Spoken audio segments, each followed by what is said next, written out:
no confiar que la derrota anticipada existe, ¿no? O sea, yo no puedo combatir algo con lo que de inicio sé que voy a perder. Y creo que esto tiene que ver mucho con nuestros cambios en lo individual, pero sobre todo la gestión que podamos hacer con nuestros compañeros o compañeras.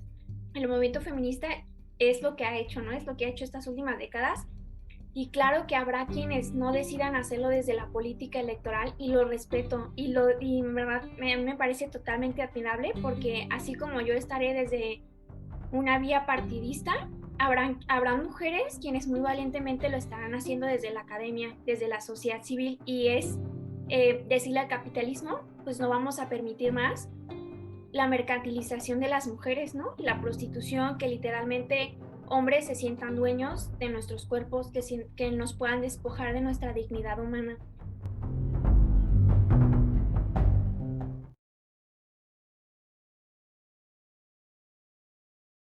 Bienvenidos a otro episodio de Pronto en Boca de Todos.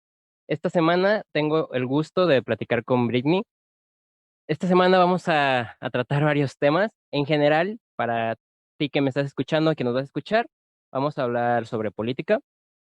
Vamos a meternos tal vez a opiniones que cada quien, Britney o yo, tendremos. Pero creo que puede ser, te interese o estés rodeado del mundo de la política, o tal vez si no eres tan cotidiano a ella, igualmente habrá algo que te pueda servir, sobre todo de viniendo de Britney, ¿no? Primero, Britney, bienvenida.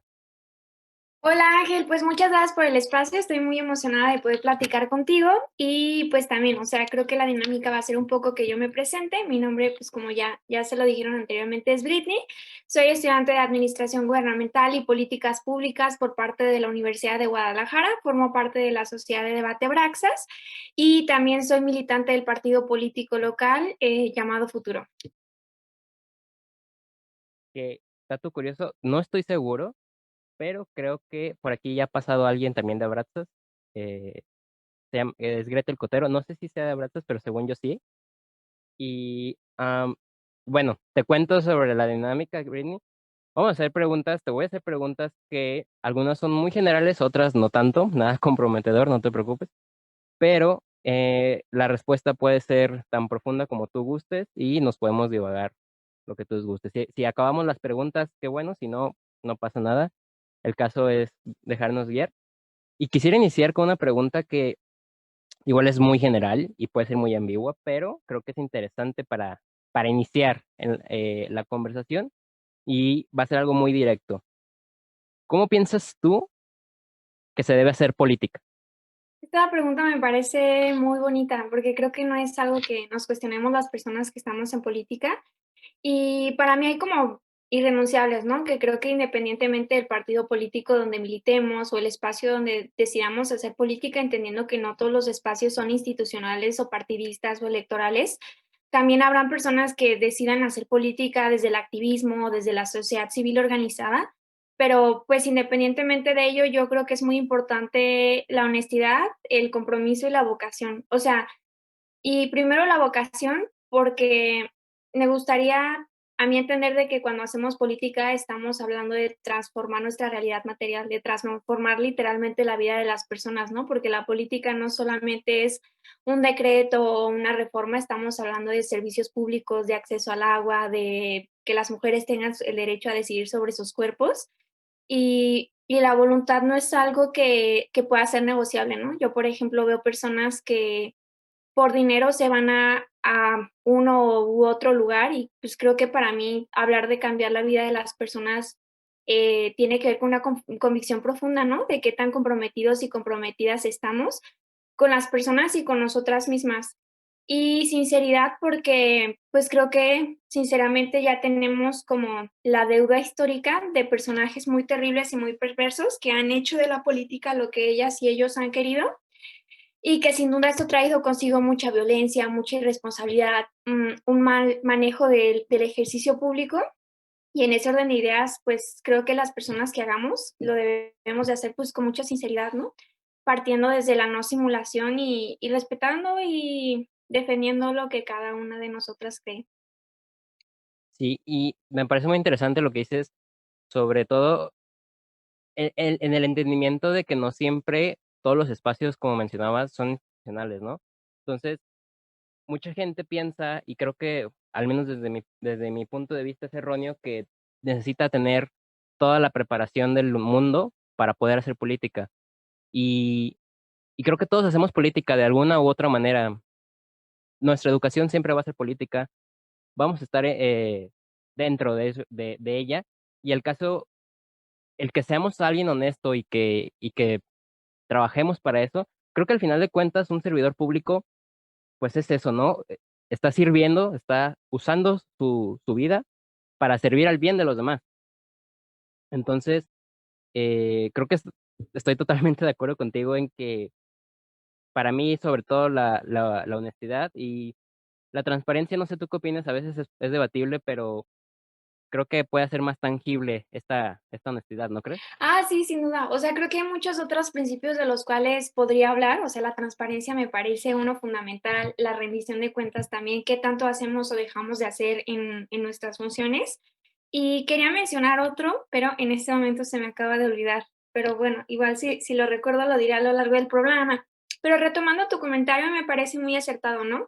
Recientemente, sobre todo en esta época electoral que comienza, que he visto muchos comentarios clasistas de si hay personas preparadas o no hay personas preparadas, a mí me parecen comentarios que ignoran sistemáticamente las y los personajes que hemos tenido en la política mexicana, ¿no? Es decir, hemos tenido presidentes con, como si el nivel académico fuera sinónimo de representatividad y fuera sinónimo de capacidad. Es decir, yo creo que la representatividad no deviene de que tú tengas maestrías o doctorados, sino que tengas un compromiso con tu electorado, que tengas una vocación profunda, que ya me acuerdo de otro irrenunciable que para mí es muy importante, es, pues, pensar en colectividad, ¿no? O sea, creo que es estéril que alguien haga política siendo egoísta, siendo sumamente mezquino, siendo una persona altamente individualista, porque estamos hablando de que renunciamos a nosotras y a nosotros mismos para enfocarnos en la comunidad en la cual formamos parte, ¿no? Y ya nada más quería decir que ese tipo de comentarios de preparación me parecen altamente clasistas y sobre todo desconocen que, pues, como, o sea, me parecen simplemente absurdos, como si todas las personas tuviéramos acceso a educación superior. Simplemente, no sé, me molesta. Sí, y además de clasistas, suponer que la preparación o cierta educación te va a dar lo que mencionamos, ¿no? Te va a dar la honestidad, te va a dar, estos irrenunciables. Y se me vino a la mente ese sentimiento de colectividad. Hoy por la tarde veía en Twitter un video, era un clip de nuestro señor presidente, que más adelante hablaremos sobre eso, pero me llamó mucho la atención porque mencionaba que, bueno, había visto últimamente que, y cito sus palabras, el poder de los nacos se había visto incrementado y que él lo veía, que se hacía este tipo de comentarios de manera despectiva, ¿no? Y que él se sentía muy orgulloso porque al final de cuentas era la democracia y la democracia pues era el poder del pueblo. ¿Y quién era el pueblo? O sea, decía que los nacos eran los integrantes del pueblo. Entonces a mí se me hizo, vamos, muy, muy incorrecta porque puedo entender hasta cierto punto, la forma o el mensaje que quería dar, pero además de hacérseme a mí un poquito clasista, o un mucho, eh, no puedes decir tú, por ejemplo, que los nacos, que bueno, yo no estoy de acuerdo con la palabra, pero son, por ejemplo, los integrantes del pueblo, pues al final de cuentas, el pueblo somos todos, el pueblo es el más millonario del planeta y la persona que tiene mayor precariedad y que tiene totalmente, los menos privilegios, ¿no? Entonces, por eso es que se me hace tan importante ese punto de la colectividad. Sí, a mí también me parece muy importante. Sobre lo del pueblo, no sé, yo creo que es complicado porque no diría que podemos hablar de un pueblo universal, ni un pueblo como que responda a las más características, ¿no? Como tú dices, hay personas ricas, hay personas pobres en situación de precariedad, en situación de vulnerabilidad y más por la brecha enorme de desigualdad que hay. Pero sin duda yo creo que ya hemos priorizado en décadas anteriores a las personas ricas y a cierto sector poblacional que sinceramente puede prescindir de las herramientas institucionales del Estado, ¿no? O sea, por eso a mí me hace todo el sentido del mundo cuando la cuarta transformación dice primero los pobres, porque pues claro que primero las personas pobres, ¿no? O sea, claro que primero las personas que han estado más subyugadas y que han tenido el tipo de violencia estructural más fuerte, que es ella que no te permite tener acceso a la educación, a la vivienda, a la salud, ¿no? O sea, simplemente en el COVID hay personas que las instituciones públicas están súper saturadas, hay pérdida de empleos o inclusive hay personas que pues, ni siquiera tienen seguridad social, ¿no? Entonces, un poco también hablar del pueblo es hablar, siento yo, de las personas que han sido ignoradas por el Estado y no hablar como de quienes ya han tenido voz, quienes ya han tenido decisiones, quienes son un poder fáctico que pervierte las decisiones públicas. De ahí sí, completamente de acuerdo contigo.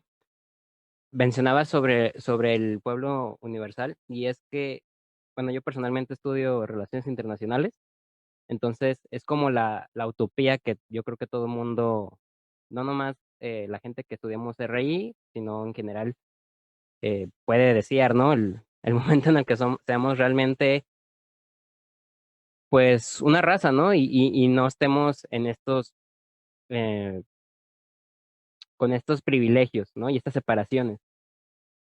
Y justamente hablando sobre estas divisiones y sobre que históricamente estoy de acuerdo en eso contigo y con la 4T, que primero la gente que ha estado subyugada. Me llama mucho la atención y de hecho lo había escuchado, bueno, que no lo mencionamos, pero Britney también tiene un podcast que se llama Lo que es necesario, y lo había escuchado en uno de los episodios sobre el tema de la democracia. Y es la siguiente pregunta que quería hacer, entonces aprovecho para ligarla. Y es que, ¿tú crees que la democracia es efectiva en nuestro país actualmente? No, creo que no es, creo que no funciona, pero también creo que denunciar que no funciona abona para que mejore, ¿no? O sea, creo que si algo yo digo que no funciona es claramente porque quiero que la situación sea distinta, no porque estoy renunciando a la posibilidad de transformar la democracia. Y creo que eso es algo que muchas mexicanas y mexicanos no hemos entendido. Pues claro que no funciona, claro que hemos tenido líderes súper corruptos, súper cínicos, súper perversos, pero también es bueno entender que no funciona porque creo que también es un reconocimiento de las cosas que sí podemos hacer y con quienes sí podemos construir, ¿no?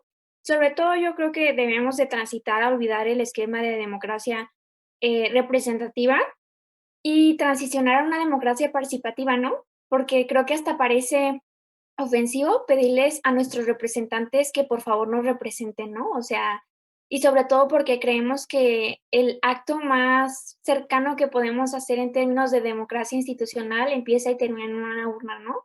Cuando después del 1 de julio, cuando después de las épocas electorales hay país, hay México, hay Jalisco, y, y sobre todo porque ni siquiera los mecanismos de participación ciudadana funcionan como los plebiscitos, como las iniciativas de ley, entre muchas otras cosas. Yo creo que sin duda la democracia debe de transformarse, pero pues también no quedarnos solamente en la indignación. Esto claro que cuando la indignación se colectiviza se convierte en rabia y la rabia pues claro que se materializa en cosas distintas, ¿no? Y sobre todo, yo, bueno, había estado pensando sobre esta fragmentación en nuestra democracia, y habría que preguntarnos, no sé, a ver tú qué piensas, si es realmente representativa en nuestro país, porque, vamos a ver, nuestro sistema, al final de cuentas suele haber 4 o 5 candidatos, suele haber varios, ¿no? Entonces, el ganador suele ganar usualmente con el 30% de los votos. Entonces, eso quiere decir que realmente el otro 70% de los votos no están totalmente representados. No sé si me doy más o menos a entender. Entonces, bueno, al menos a mí me parece curioso este sistema, porque podríamos hablar realmente de si es representativo o no, partiendo desde ahí, ¿no? Tomo un ejemplo que digo, es totalmente diferente a nuestro sistema electoral, no tiene nada que ver, pero por ejemplo en Estados Unidos, donde hay o blanco o negro, ¿no? O sea, hay republicanos o hay demócratas.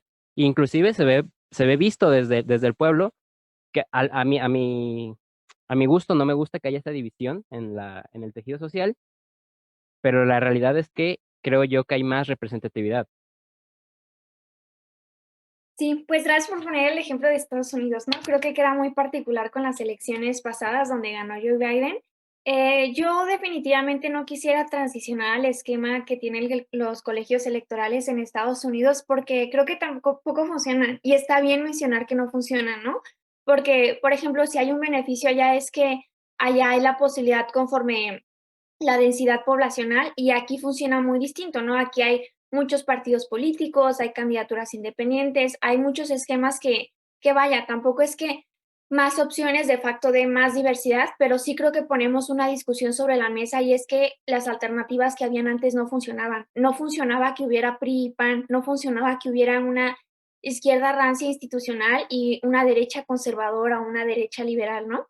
Entonces, creo que la apertura a nuevos partidos políticos y nuevas opciones es súper sana porque nos permite madurar como democracia, al menos en términos como institucionales o político-electorales, y sobre todo entendiendo que las realidades son muy distintas, ¿no? En Estados Unidos y en México, porque creo que en Estados Unidos hay muchas discusiones que se ponen sobre la mesa que acá no. Por ejemplo, hay diferente cooptación por parte de los medios de información, hay diferente cabildeo, allá hay demasiado lobbying, allá influyen muchísimo más los empresarios y como la élite política, y que sin duda acá también pasa, pero también con diversas manifestaciones, ¿no?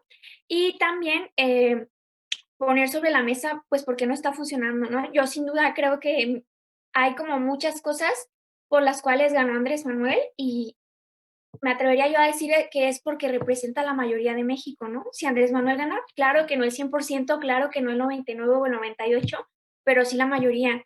Y lamentablemente o alegremente, pues puedo decir que la democracia funciona bajo pues el gobierno de la mayoría, ¿no? Y y también porque creo que también sería obviarnos que este tipo de fragmentaciones no suceden en el Partido Demócrata o en el Republicano. Claro que si sentaron a Bernie Sanders es porque no querían porque querían una izquierda moderada.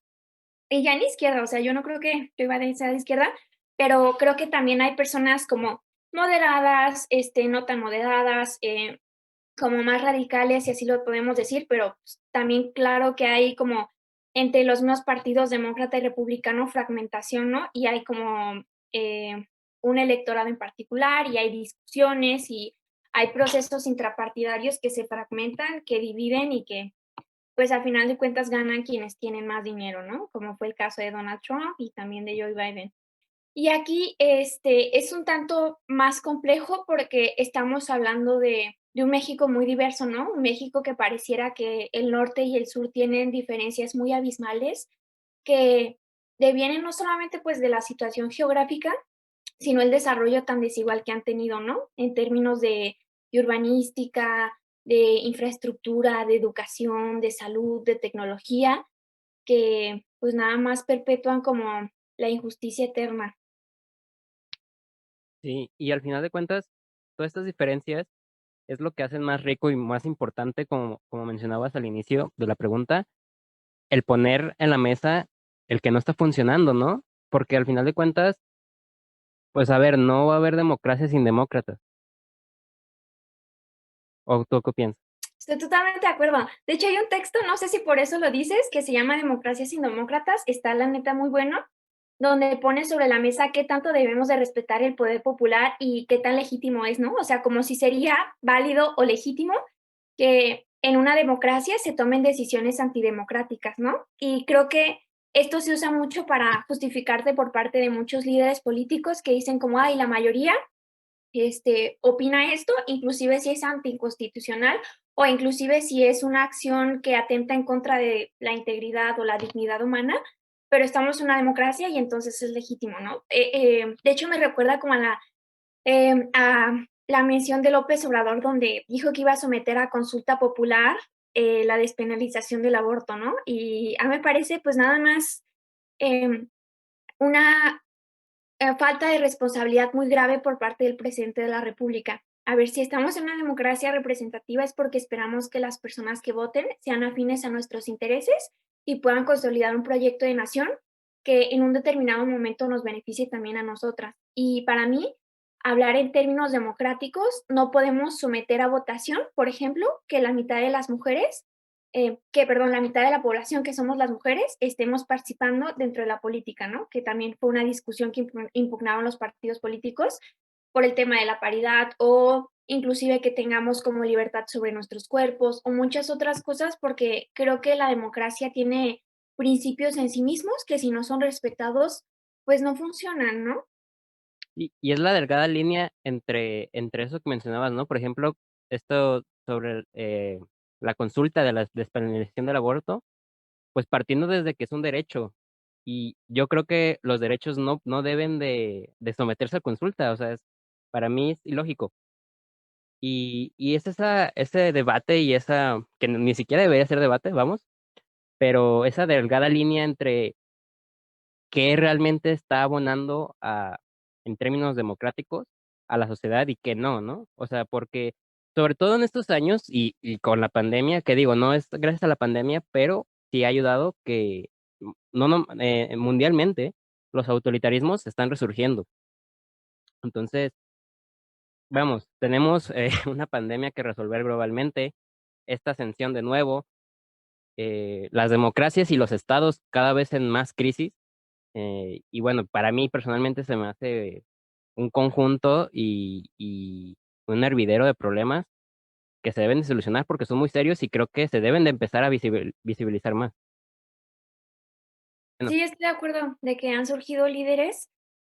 Más bien, creo que de formas que no hemos querido, hemos permitido que la derecha avance de formas muy inadvertidas, ¿no? Sobre todo porque, pues, están muy organizados. Claro que la derecha son un grupo de personas conservadoras que es como, no sé, quieres como debilitar el Estado y como de repente todas las personas están de acuerdo, ¿no? Y entre la izquierda creo que a veces tenemos tantos debrayes mentales, tantos debates, que no encontramos puntos de consenso.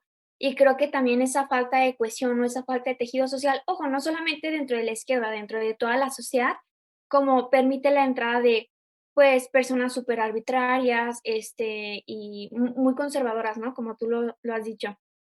Tanto en Brasil, yo pienso en otros países de Latinoamérica y la verdad es un error muy grave. sí, y pues hace poco hacía una investigación justamente y era muy interesante cómo, por ejemplo, el caso de Donald Trump, eh, su política en general, su agenda, y tanto interior como exterior, la llevaba a cabo de Twitter. Entonces, es tan importante esas redes porque al final de cuentas, si un presidente, el presidente de la nación más poderosa del mundo, está logrando llevar su agenda a través de las redes, eso está hablando mucho de la sociedad. O sea, ¿a poco un tweet es suficiente para que tu ideología se mueva acorde a, por ejemplo, a su ultraderecha, ¿no? Entonces, y eso no es tanto de que Donald Trump sea un genio como se le ha puesto en el mundo, que sabe llevar muy bien sus ideas, eso, aunque sean erróneas, eso es una verdad, pero es esta masificación que al menos a mí se me hace sumamente preocupante porque, como tú decías, el caso de Bolsonaro y de muchos gobiernos en Latinoamérica, que hasta eso, bueno, a mí se me hace chistosa la comparación que le hacen a México con Venezuela, creo que nada que ver. Pero pero bueno, esta discusión yo creo que además de llevarse a los asientos grandes, ya se está llevando a nuestro día a día, como es simplemente agarrar mi celular y decir: "Mira, ahora este presidente va a atacar Irak", ¿sabes? O sea, ese tipo de utopías que ya son reales. Sí, este mundo es muy surreal. Yo quisiera comentar 2 cosas. La primera es como este acercamiento a la tecnología y la segunda, respecto a la derecha en México, ¿no? O a la oposición en México. Respecto a la participación en redes sociales, a mí no me parece necesariamente malo, por el contrario, me parece muy benéfico. Porque creo que a nivel global, em, creo que el sistema se encarga de mantenernos enajenados a través de estructuras alienantes para que no participemos, para que no opinemos, para que no disintamos, para que, no podamos organizarnos, agruparnos y, pues, vaya, ir en contra de ello. Por eso creo que el acercamiento a las redes sociales ha sido bueno, pero creo que tienen sus niveles, ¿no? O sea, creo que hay un punto en el que hay sobresaturación de la información, hay noticias falsas, hay bots que distorsionan la percepción pública de la población, pero creo que con sus matices, a mí me parece muy bueno que las personas desde nuestro celular podamos leer cosas como, no sé, qué guerras suceden en este momento, hasta qué están haciendo nuestros diputados, diputadas locales o las y los regidores de nuestro municipio, ¿no? Creo que si lo tomamos con mucha responsabilidad, es un acercamiento que no era posible antes. Y digo antes porque si bien el acceso a Internet el día de hoy no es universal, creo que la mayoría de las personas podemos acceder a ello, ¿no? Creo que la pandemia nos ha como dado la experiencia de que hay cosas que pueden transicionar a la virtualidad y creo que a la virtualidad pueden transicionar los debates, las ideas, las propuestas, los programas políticos y los procesos, ¿no? Políticos también. Eso creo, me parece muy bueno, la verdad. Sí, o sea, justamente este acercamiento que nunca se había tenido antes en la historia y que yo creo que va a seguir para mayor, pero es ese punto tan delgado, ¿no? El que decías, usarlo con responsabilidad, porque así como tenemos un acceso a todo lo que está pasando y a poder participar activamente en la toma de decisiones, que yo creo que eso nunca antes había podido hacerse al grado que se puede hacer, está la otra cara, ¿no? Lo que mencionábamos de que si ideologías que no son correctas logran hacer política a través de Internet, es sumamente peligroso, porque si antes, por ejemplo, se podían ganar seguidores, ideológicamente hablando, digo, ahora lo pueden hacer, no nomás, tal vez, no sé, antes digamos que yo lanzo un spot y gano seguidores en ciertas regiones de mi país, ¿no?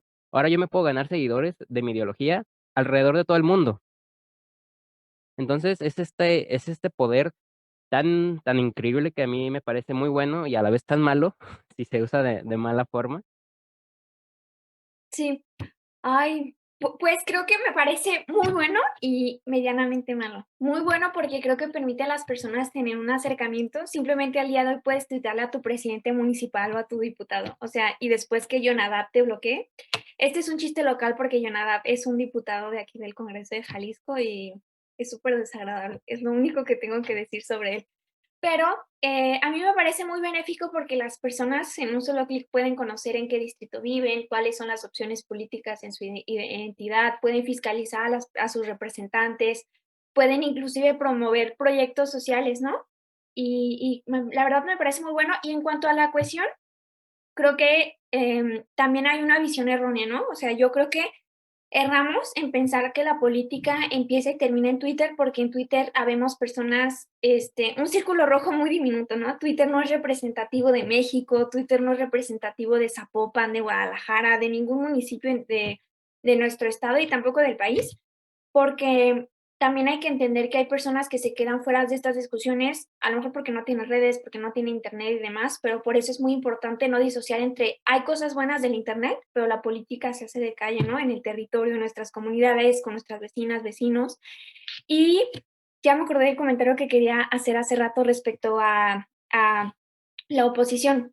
Esto que dices respecto a qué tanto podemos defender las ideologías, a mí me parece un proceso bueno en tanto que podemos, pues, tuitear y demás, como hacer que personas se enteren, tener interacciones mediante las redes sociales, más en este momento como con tanta efervescencia, ¿no? O sea, no solamente lo digo porque estamos en una pandemia mundial o porque haya crisis económica, sino porque estamos en un momento coyuntural muy importante, que es la cuarta transformación en México. A mí sí me parece un hecho histórico porque creo que nos evidencia 2 cosas. Uno, que AMLO llegó a representar, no sé, no me atrevería a decir que en este momento todavía lo hace, pero llegó a representar, la oposición en sexenios priistas y panistas. Sin embargo, el día de hoy que está en el poder, pues ha sido una decepción por diversos motivos. Ha tenido sus aciertos, claro que los ha tenido, así como ha tenido sus fallas, ¿no? Decirlo con claridad.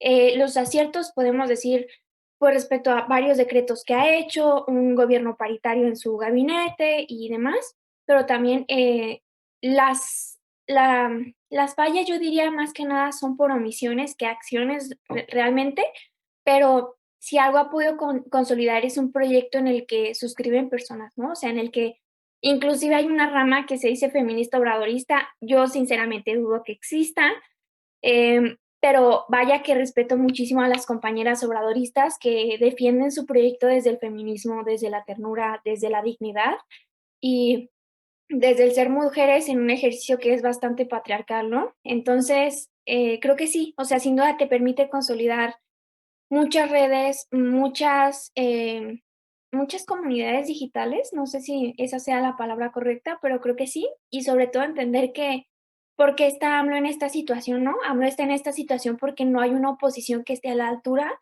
de lo que él sí ha logrado hacer, ¿no? Él ha logrado hacer una narrativa, un discurso, una personificación de un proyecto que al menos se dice de izquierda. Yo no me atrevería a decir si lo es o no lo es, porque quién soy yo para juzgar, la verdad, pero que se dice de izquierda, ¿no? Entonces, sin duda hay que poner sobre la mesa por qué la oposición es ridiculizada, ¿no? O sea, porque entre la oposición hay muchas oposiciones, ¿no? Creo yo.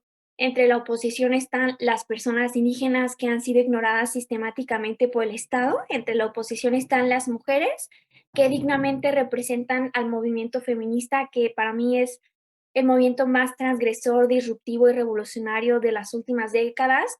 Y también en esas mismas oposiciones se encuentran los empresarios que ven vulnerados sus privilegios, se encuentran los de Frena, se encuentran los Provida, y también mucho por ello no se ha podido consolidar una oposición que pueda, pueda tomarse con seriedad, pues. Sí, justamente este esta este gran logro que coincido, se me hace histórico de la Cuarta Transformación, y es el representar a tantos mexicanos, ¿no? Justamente, bueno, hace tiempo veía una entrevista sobre un militante de Morena, y hablaban sobre el nombre, y decían de que Morena era un gran nombre porque, bueno, lo veían desde un punto de vista de marketing, ¿no? Realmente representaba era un nombre que representaba a México, y lo veían así porque, bueno, lo le hacían una apología, una comparación a una secta, inclusive, ¿no? Que no se me hace el término correcto, pero sin duda Morena, partiendo desde ahí, yo creo que justamente decías, es la viva imagen de lo que siempre, o de lo que por tantos años se buscó como oposición. Y ahora, cuando hablamos de cosas como Frena, como Sí por México, que diario es lo mismo, diario es algo por México, pues, justamente se quedan, ridiculizadas, y yo creo que en gran parte es justamente por este pasado tan marcado que tenemos, ¿no crees? No puedes tú como posición de, no nomás de derecha, pero en su mayoría, en su gran, gran, gran mayoría, decir: "Es que vamos a recuperar a México", cuando tú lo hundiste.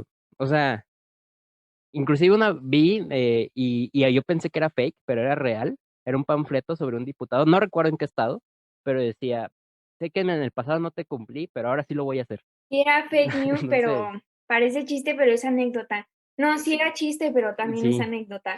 Sí, sí lo vi. Y no sé, creo que es muy complejo. O sea, en general creo que la política es muy compleja, sobre todo porque no sé si yo soy muy empática o realmente tengo una visión muy distorsionada sobre las cosas, pero yo no espero que la corrupción o la violencia acabe en este sexenio porque, pues, son cosas que funcionan como sistemas, o sea, como estructuras sociales donde hay poder, donde hay dominación y donde hay jerarquía, ¿no?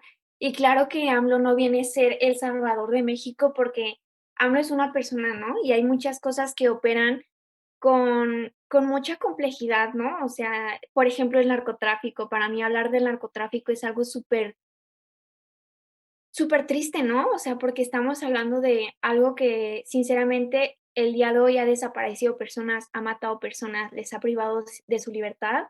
Y claro que espero que se tomen las mejores decisiones en temas de seguridad pública, que estén a la altura de lo que nosotros como sociedad mexicana merecemos, pero por el otro lado también entiendo, ¿no? Que hay cosas que salen de los límites gubernamentales, ¿no? Por ejemplo, la corrupción, ¿no? O sea, inclusive si hay un decreto o hay una reforma súper profunda o demás, creo que la corrupción no solamente sucede en el gobierno, ¿no? Hay que pensar que muchas cosas, no sé si yo soy muy misericordiosa, pero también pensar que tenemos una deuda tan grande con la población que probablemente nunca se podrá resarcir, ¿no?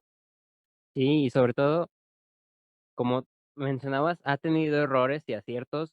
Yo, soy de los primeros en mostrar los errores, no por, estar en contra de la 4T, todo al contrario, sino que siento que el gobierno y el Estado siempre tiene que dar cuentas sobre los errores, porque mucha gente dice: "Es que no ven lo bueno", no, es que claro que se ve, pero los errores los tienes que marcar justamente para visibilizar lo que se está haciendo mal.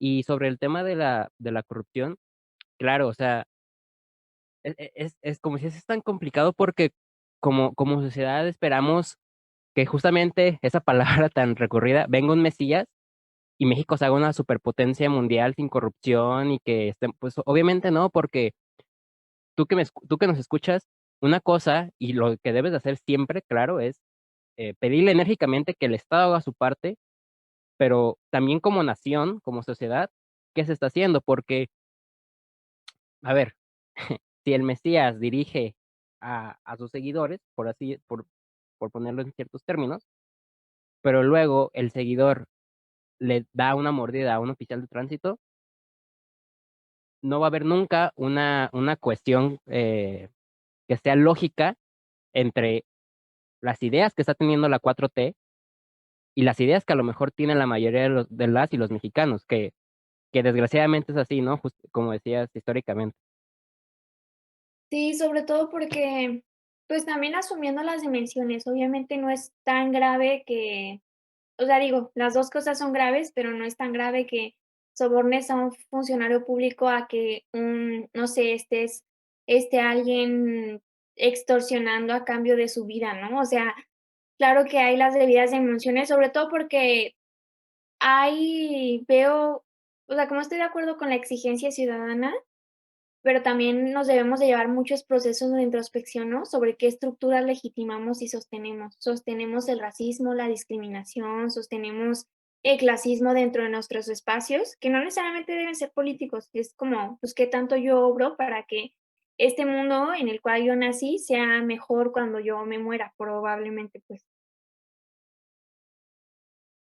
Tenía una pregunta, cambiando un poquito, eh, gua el orden de los temas. Hasta de momento estamos hablando un poquito más sobre nuestro país. Perdón si tengo una visión un poquito más, eh eh, de fuera, pero quería hacer esta pregunta porque también lo he escuchado, en tu podcast y a mí me encanta criticar lo que te voy a preguntar, y es, ¿qué opinas? Igual es una pregunta muy general, ¿no? Pero, ¿qué opinas sobre el capitalismo? ¿Cómo que opino? Las cosas más horribles que alguien pudiera opinar del capitalismo. Claro que estoy en contra del capitalismo, me parece el sistema de dominación más violento en las últimas décadas. Creo que privilegiar el capital es privilegiar a las personas ricas, es privilegiar el consumo, la producción, y prácticamente es privatizar la vida en colectivo, ¿no? Es privatizar el bienestar para unos pocos y excluir a las demás personas, ¿no? De la vida pública, de la vida privada, y y ya. Viva Max, viva Rosa Luxemburgo. No, es que no me esperaba otra respuesta porque que sí conozco gente que tiene otras respuestas, pero bueno. Y sobre todo, hablando sobre este sistema tan voraz y todos la enorme cosas que tienen en contra, es muy complicado, sin embargo, salir de él, ¿no crees? Al momento de como está, no nomás en nuestro país, sino en la gran mayoría del mundo, porque, a ver, surge mucho a la mesa el debate sobre qué sistema es mejor, pero usualmente siempre lo vemos de un tema, o la mayoría de las veces, o la mayoría de la gente, al menos desde mi experiencia, lo ve desde un tema económico. Y la mala noticia es que usualmente lo económico no es lo mejor para las personas. Entonces, no sé, siento que es muy complicado transicionar, que se debe de hacer, claro que se debe de hacer, pero se ha vuelto nos hemos vuelto más bien tan dependientes a este sistema que el primer paso, desde luego, yo creo que, y estoy muy contento de que somos muchas las personas, y yo creo que espero que sea pronto la gran mayoría que ponga en evidencia lo dañino que es esto, pero vamos, hablamos en nuestros países sobre agendas verdes, Agenda 2030, pero por poner un ejemplo, realmente pareciese muchas veces que no hay camino para salir de él. Y lo peor es que si no se sale de él, creo que las individualidades van a perder ante la condena que está marcando el capitalismo para nuestra vida en general. Sí, este comentario me parece súper acertado porque creo que es lo que el capitalismo nos hace creer. Literalmente, día con día, el capitalismo instrumentaliza el discurso de la derrota, donde nos impide de poder tener siquiera ganas, ¿no?, de combatirlo. Y creo que ante todas sus prácticas claras, sumamente, pues, no decir, o sea, no sé qué sinónimo decir que no sea malo, porque en verdad creo que es muy terrible. Creo que lo que sucede con el capitalismo es que es una responsabilidad individual que no nos permite colectivizar todo, ¿no? O sea, que no nos permite hacer en común toda la indignación que muchas personas compartimos. Por ejemplo, con la agenda medioambiental, ¿qué te dicen? Deja de consumir un popote, deja de, hacer cosas, pero tú en el individuo. Y el hecho de que, a ver, yo a lo mejor puedo dejar de consumir plástico o puedo reducir mi consumo, pero esto no cambia el sistema de producción, solamente cambia el sistema de consumo. Y no cambia muchísimas cosas, ¿no? El hecho de que yo lo haga no significa que 1000 personas, o sea, de facto, como de forma desencadenadora, también lo van a hacer. Y según yo, hay un estudio como publicado donde donde evidencian que muchos empresarios han hecho esto en las últimas décadas, ¿no? Lo que ellos hacen es hacer como un lavado verde, se le dicen como quieren seguir comercializando, pero nada más como ponen la etiqueta de que es verde y de todos modos siguen contaminando, siguen degradando el territorio, siguen desplazando a personas de sus comunidades para poder explotarlas y también poderles precarizar. Entonces, creo que sin duda lo que nos queda hacer primero es como no confiar que la derrota anticipada existe, ¿no? O sea, yo no puedo combatir algo con lo que de inicio sé que voy a perder. Y creo que esto tiene que ver mucho con nuestros cambios en lo individual, pero sobre todo la gestión que podamos hacer con nuestros compañeros o compañeras. Yo, por ejemplo, sí, y es por eso que lo mencionaba en un principio, el movimiento feminista es lo que ha hecho, ¿no? Es lo que ha hecho estas últimas décadas.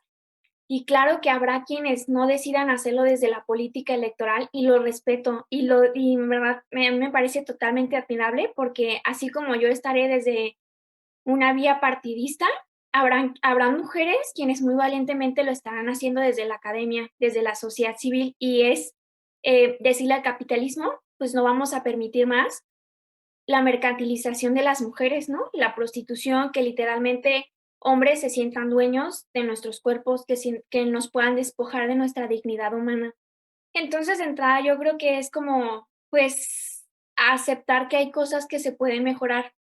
Y digo aceptarlo porque hay muchas cosas que se pueden hacer, solamente que también estamos en un panorama de muy desesperanzador y con tanto desasosiego que hemos perdido la capacidad de empezar a movilizarnos, ¿no? Con personas que compartan las visiones que suscribimos nosotras y nosotros.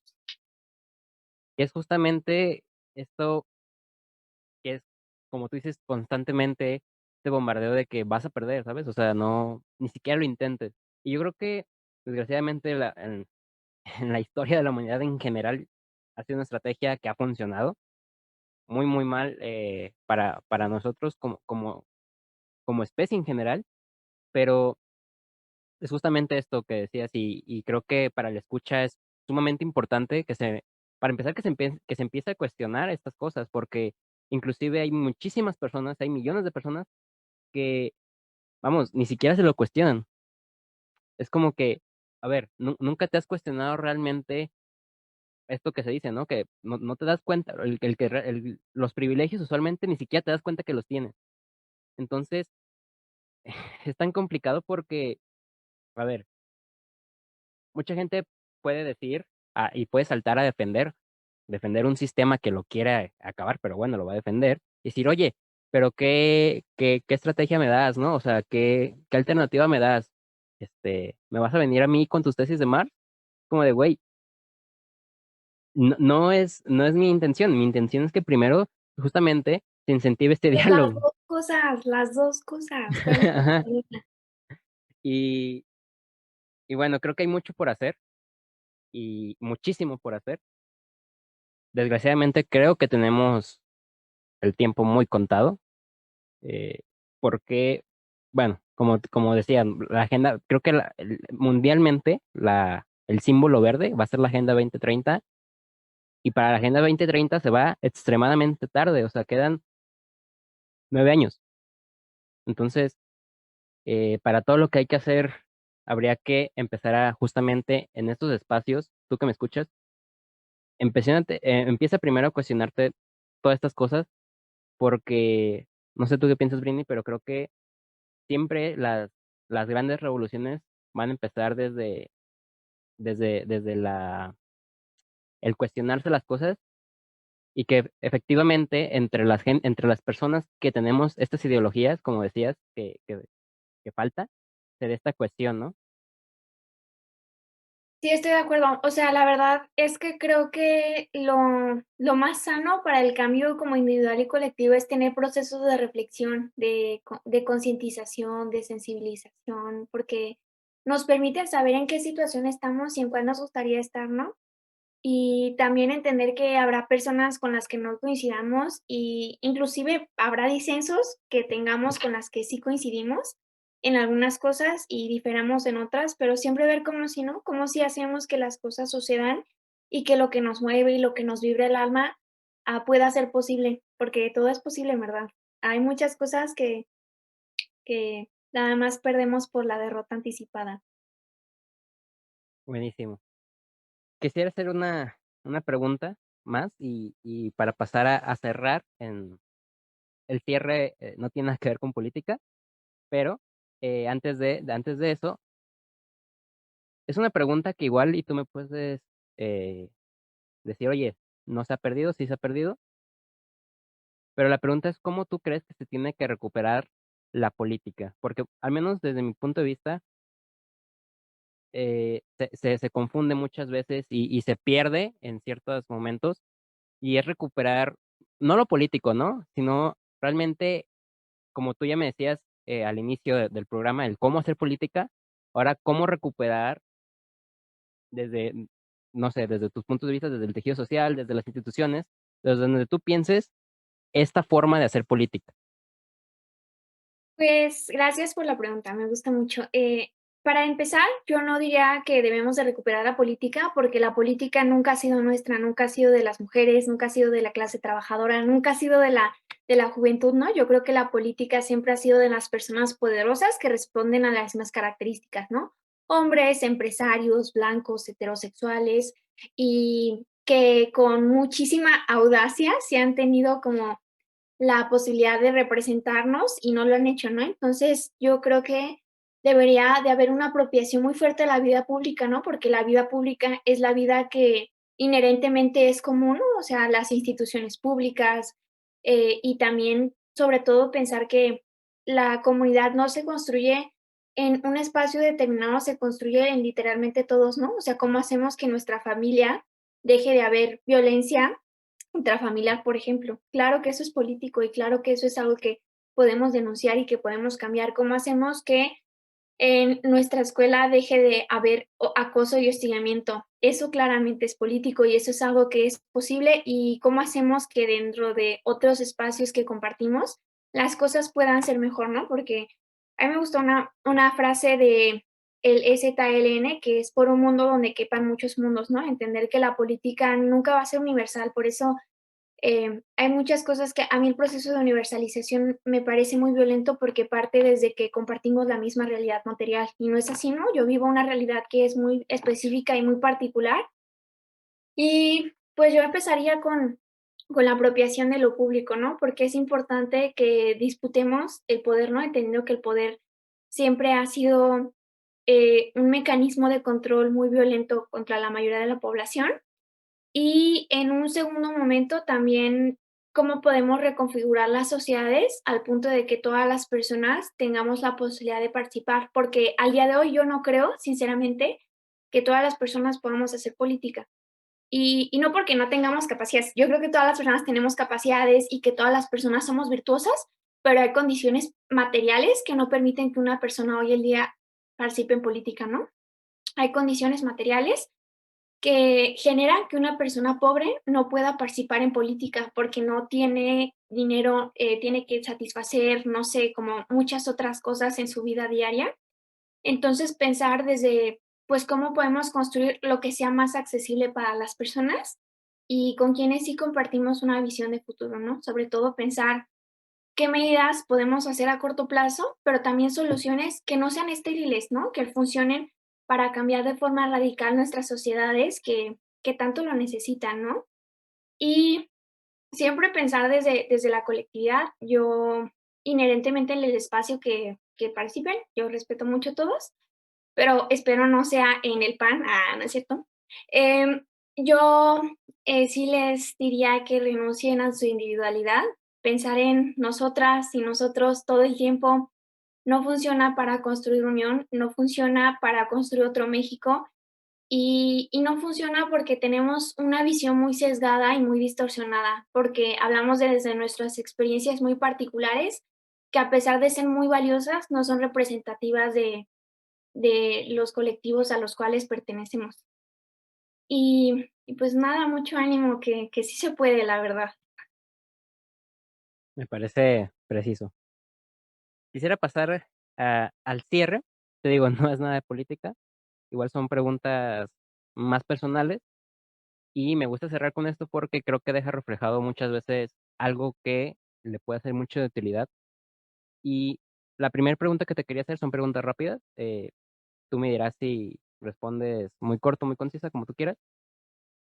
Si alguien te detiene en la calle y te dice: "Britney, dame el mejor consejo que me puedas dar", ¿qué le dirías? Sé honesto, honesta con contigo mismo. Bien. ¿Cómo ves a la Britney del futuro? El futuro es muy relativo, el futuro que tú me quieras decir. Me gustaría ser académica, la verdad. Creo que en la educación he encontrado la posibilidad de transformar el mundo. Okey. ¿Tu mayor miedo? Ay, los insectos y los roedores. O sea, como este es un miedo muy banal, solamente quiero aclarar, me da miedo muchas cosas, o sea, la inseguridad, la violencia me da miedo, pero en temas como miedos banales e intrascendentes, los roedores y los insectos. Perfecto. Por último, algo que nunca le o sea, lo contrario al consejo, alguien algo que nunca le dirías a alguien, algo que nunca le recomendarías, algo que siempre tiene que evitar a toda costa según tu punto de vista. No quiero decir el antónimo de lo que dije, o sea, como de, que no le Válido. di que no le diría nunca a alguien, eh, no lo sé, probablemente nunca le diría a alguien que se meta a una institución de educación privada, la verdad. ¿Por qué? Porque odio la educación privada, me parece una forma altamente excluyente de monopolizar el conocimiento, de hacerlo inaccesible y de generar desigualdad. Perfecto.